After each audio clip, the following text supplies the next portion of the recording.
Assalamualaikum warahmatullahi wabarakatuh. Kami dari kelompok 12 yang beranggotakan saya sendiri Ida Nurrahmawati, yang kedua Lina Fradila, yang ketiga Ahmad Dhani. Di sini kami akan membahas mengenai materi perdagangan dan investasi di era globalisasi. Dalam era globalisasi, kegiatan perdagangan dan investasi tidak lagi mengenal batas-batas suatu negara. Dengan adanya kemajuan teknologi dan komunikasi telah membuka peluang bagi suatu badan usaha untuk melakukan perdagangan internasional. Pada dasarnya, pengertian perdagangan internasional adalah sebuah kegiatan jual beli yang dilakukan dua pihak yang berbeda negara. Perdagangan ini bukan hanya melibatkan antar negara saja. Pihak individu maupun perusahaan yang melakukan perdagangan dengan pihak dari negara lain juga disebut perdagangan internasional.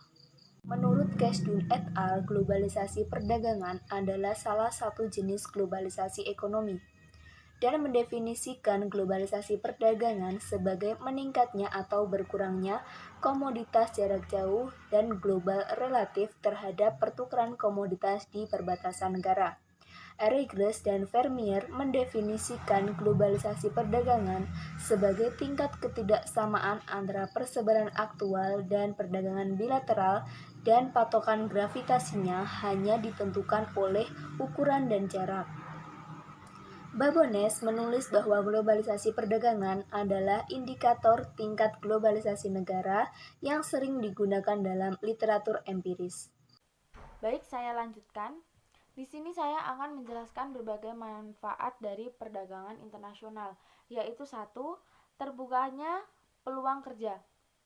Perdagangan internasional membantu menghasilkan lebih banyak lapangan pekerjaan melalui pembangunan industri-industri baru untuk memenuhi permintaan produk dari berbagai negara. 2. Membuat hubungan baik antar negara. Dengan adanya perdagangan, manfaat yang akan didapat bukan hanya perihal perdagangan saja. Hubungan baik tentu akan dibuat oleh negara-negara yang berpartisipasi. Selain itu, kerjasama lain bisa dijalankan oleh negara-negara tersebut. 3. Mendorong efisiensi dalam produksi. Perdagangan internasional mendorong efisiensi dalam produksi karena berbagai negara akan berusaha meniru metode produksi yang lebih baik untuk menekan biaya agar tetap kompetitif.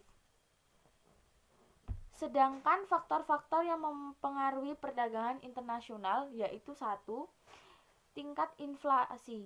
Jika tingkat inflasi suatu negara meningkat terhadap negara-negara tujuan perdagangannya, transaksi diperkirakan akan menurun. Hal itu dianggap wajar karena konsumen dan perusahaan di negara itu kemungkinan besar akan membeli lebih banyak barang dari luar negeri karena inflasi lokal yang lebih tinggi. Sementara ekspor negara tersebut ke negara lain akan menurun. 2. Kebijakan pemerintah. Pemerintah di suatu negara akan memiliki pengaruh besar pada neraca perdagangannya karena kebijakannya mengenai subsidi eksportir, pembatasan impor, atau kurangnya penegakan hukum terhadap pembajakan. Hal itu jelas berpengaruh terhadap perdagangan internasional. 3. Subsidi untuk eksportir. Pemerintah menawarkan subsidi kepada perusahaan-perusahaan lokal mereka sehingga perusahaan-perusahaan tersebut dapat menghasilkan produk dengan biaya lebih rendah daripada pesaing mereka di tingkat internasional. Dengan demikian, pemerintah ekspor yang diterima oleh perusahaan-perusahaan tersebut akan mengalami peningkatan. Kebijakan seperti ini telah diterapkan di Cina, maka tidak heran jika produk-produk dari negara tersebut memiliki harga yang lebih murah. Perusahaan-perusahaan di sana mengeluarkan biaya operasi yang lebih rendah dan mampu memberikan harga produk mereka lebih rendah, sehingga memungkinkan bagi mereka untuk memenangkan pasar internasional. Di globalisasi ini, perdagangan atau bisnis tidak lagi terbatas tempat dan waktu. Namun, masalah yang sering terjadi adalah perbedaan mata uang, terutama dalam masalah pembukuan dan pencatatan transaksi biaya. Sedangkan jika kita berbicara mengenai investasi, kawasan Asia Tenggara cenderung menjadi penyerap terbesar bagi investasi Jepang. Bahkan sebelum terjadinya krisis Asia 1997, Indonesia menjadi negara penerima investasi Jepang terbesar pada kawasan Asia Tenggara. Jepang adalah salah satu investor terpenting dan terbesar bagi Indonesia. Selain itu, Jepang saat ini masih mendominasi nilai investasi yang tinggi ke Indonesia. Baik, diteruskan oleh Mas Ahmad Dhani. Terima kasih. Investasi menjadi isu penting bagi negara berkembang, khususnya Indonesia, karena investasi mempunyai peranan penting bagi pertumbuhan ekonomi, baik negara berkembang dan negara maju. Untuk pencapaian yang lebih baik lagi, diperlukan upaya-upaya berkesinambungan oleh para pelaku ekonomi, baik pihak investor ataupun pengusaha lokal atau domestik.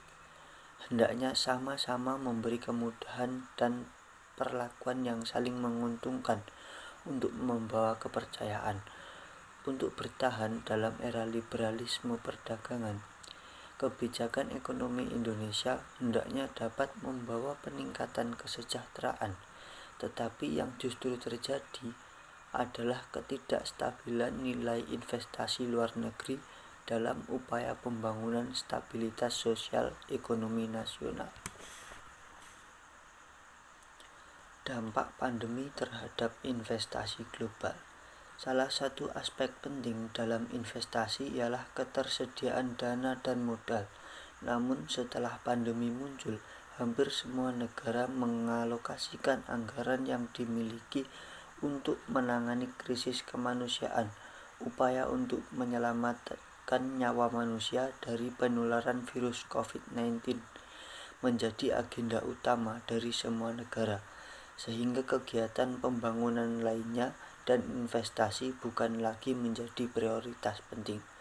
Sekian dari kelompok kami, apabila ada kurang lebihnya mohon maaf. Wassalamualaikum warahmatullahi wabarakatuh.